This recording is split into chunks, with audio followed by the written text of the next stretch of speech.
ETFs, exchange traded funds, have been one area of the market that have really boomed in the last 10, 15 years. Here you can see a selection of some of the ETFs you can trade on our platform. So in this video, I'll take a look at these in more detail and pick up on 4 that could be of interest, whether you are a trader or an investor. We have looked at some ETFs before, but I thought, well, let's do a video explaining how it works and look at maybe some of the more interesting ones at the moment. Here's an example of one, the gold ETF, SPDR gold shares that aim to track the performance of gold. Of course, we saw all-time highs hit in the summer last year for gold, and since then the price has been selling off. We have seen a bit of support recently, and all the ETF is doing is mimicking what's going on. So how do they actually work? Which ones are interesting at the moment? Let me talk about them a bit more, then come back and look at them in a bit more detail.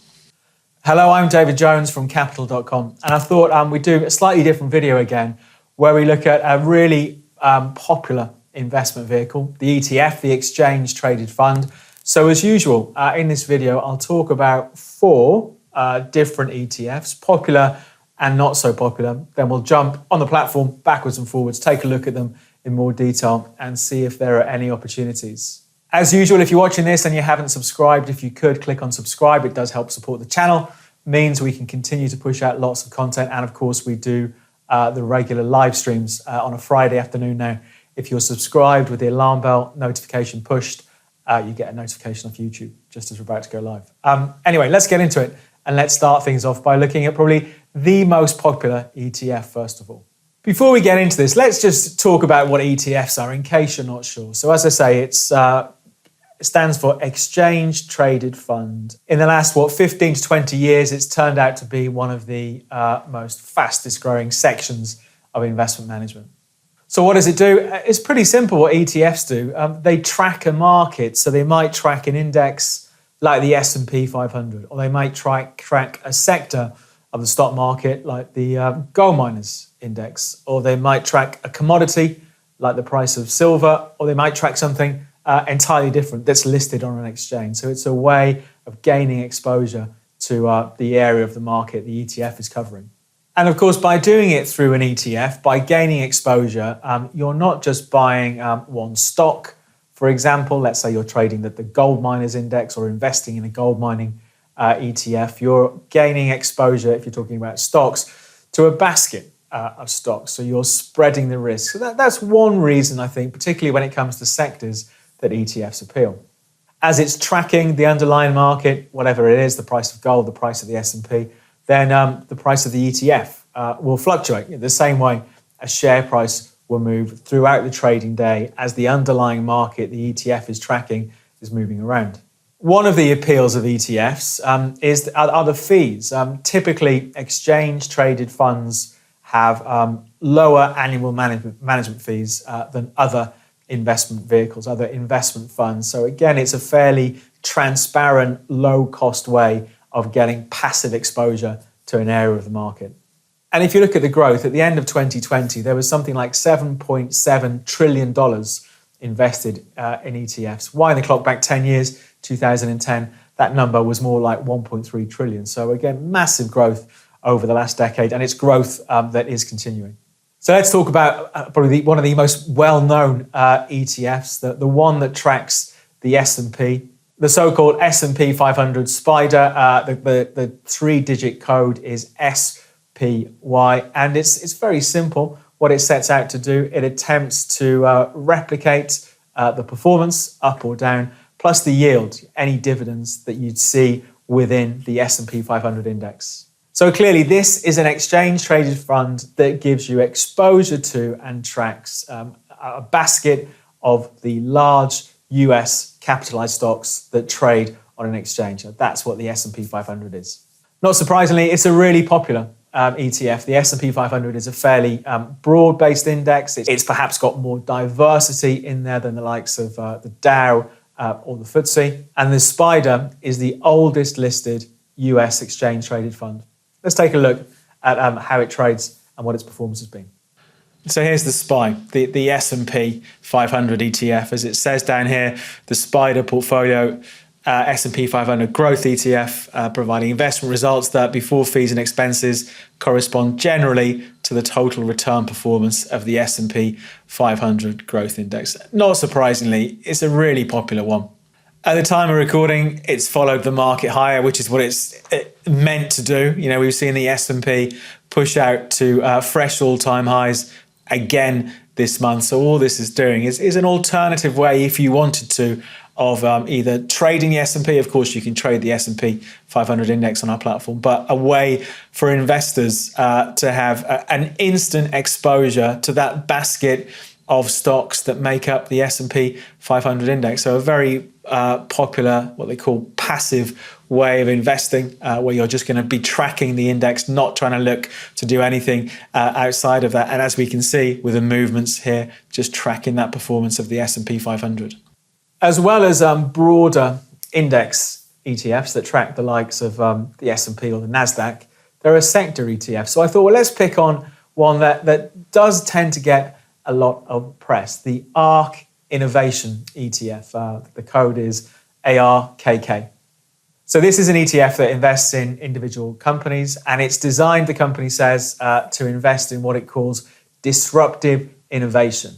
So investing in businesses that have products or services with technology that does have the potential to change the world. So not surprisingly, it's a fairly volatile ETF. One of its big holdings is Tesla. So again, it is very sensitive to swings in the tech sector.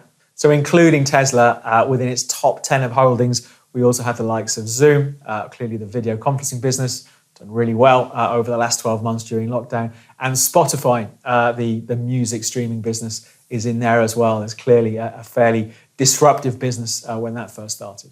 A great performance over the last 12 months. If you'd invested back in April of 2020, the stock of the ETF is up by about 150%. But like I say, it is volatile. If we look at the last couple of months, the ARK Innovation ETF is down about 20%. So you've got to be prepared to ride out some of these volatile swings. But again, let's jump on the platform and take a look at it in more detail. So if I put ARK into the search box, you can see we've got a few of the ARK ETFs in here. So what we want to have a look at is the Innovation ETF. Let's bring it up.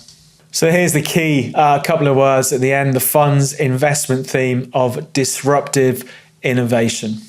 You may notice some similarity with the Tesla price chart. As I said, Tesla is their largest holding, and we have seen the Tesla share price take something of a hit over the last couple of months or so. So we have seen the ARK ETF knock back from just shy of $160 a share, traded down briefly below 110. But it could be an interesting one down at these levels.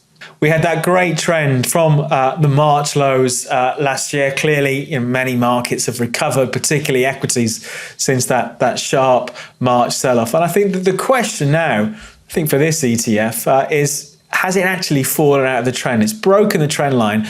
Are we seeing a change in trend for this ARK ETF? I think perhaps the aggressive trade here would be to be a buyer and take the view. If we look what happened in early March, holds around about 105, 106, comes back to about 108.50 end of March. So if you thought that actually the sell-off was over, I think it's an interesting one down at these levels, being a buyer at 122 or thereabouts, with stops the other side of these lows, perhaps down at 100, somewhere like that. But this is always a really interesting one to watch. The founder of ARK, Cathie Wood, is very open about her investment strategy and fairly regular tweeter. Also, they put lots of information on their website about what they're up to. So ARK is always a very interesting one to watch, a way to getting exposure to what can often be a volatile sector. Clearly we've seen that over the last couple of months. But for me, I'd be watching to see if those recent lows hold and if we see it perhaps try and stage some sort of recovery from here. I thought it'd be interesting to look at a bond ETF, considering what's going on in the markets with concerns about inflation. So let's take a look at the iShares 20-year US Treasury Bond ETF. So it does what it says on the tin. It tracks the performance of T-bonds, Treasury bonds, with at least 20 years left to maturity. And this is interesting because we have seen some volatility in the bond market recently as markets get perhaps more concerned about inflation towards the end of the year. We have seen, perhaps a turning point reached for bonds. It's still early days, but I thought this would be an interesting ETF to flag up. It's not had a good 12 months. Over the last 12 months, it's tracked the bond market lower. So this ETF is down by about 17%, which is a pretty poor performance. Obviously, when we look at what other markets like stocks are doing, moving opposite to bonds. But again, I think the question is, will we see inflation change the fortune of bonds and feed through to this ETF? Let's take a look at some of the recent moves and perhaps some of the big levels to watch in the iShares Bond ETF. Here's the iShares, the 20-year Treasury bond ETF. And here we have it down here. Generally, the fund seeks to correspond generally to the price and yield performance of the long-term sector of the US Treasury market as defined by the Barclays Capital 20-plus year Treasury Index. And what's interesting here is the moves we've seen over the last 12 months. Loads of volatility in March last year with investors looking for a safe haven as the coronavirus pandemic spread. We saw bonds jump, lots of volatility then. Since then, as investors have embraced risk again, we've seen the bond market fall away. But I think what's interesting is where we are now with investors starting to get a bit more concerned about inflation, perhaps thinking that the US central bank should be more worried about inflation. Are we seeing the potential for a reversal in the bond market? These lows from back at the end of 2019 ended up being important for bonds. We saw the bond market turn around from a correction, then start to rally before exploding, of course, in the short term. So I do wonder if down at these levels, will we see a change of fortunes for bonds? Will the sort of the 132 level be a line in the sand? So I think this ETF is a really interesting one to watch for the rest of the year, particularly if you think that inflation is going to be more of a concern and actually the bond market is overdue a turn. You, of course, have ETFs for commodities. So I thought, well, let's take a look at the Spider Gold ETF that, not surprisingly, tracks the price of gold in financial markets. So yet again, it's looking to mimic the performance up or down of the price of gold, how it's trading in the spot in the cash market. As with other ETFs, one of the appeals here is the ease of trading it. You can buy or sell it as the markets open. It's an easy way of gaining exposure to gold. Some would say it's easier than buying physical gold, storing it, and potentially insuring it. You're trading this ETF rather than getting involved in the physical metal.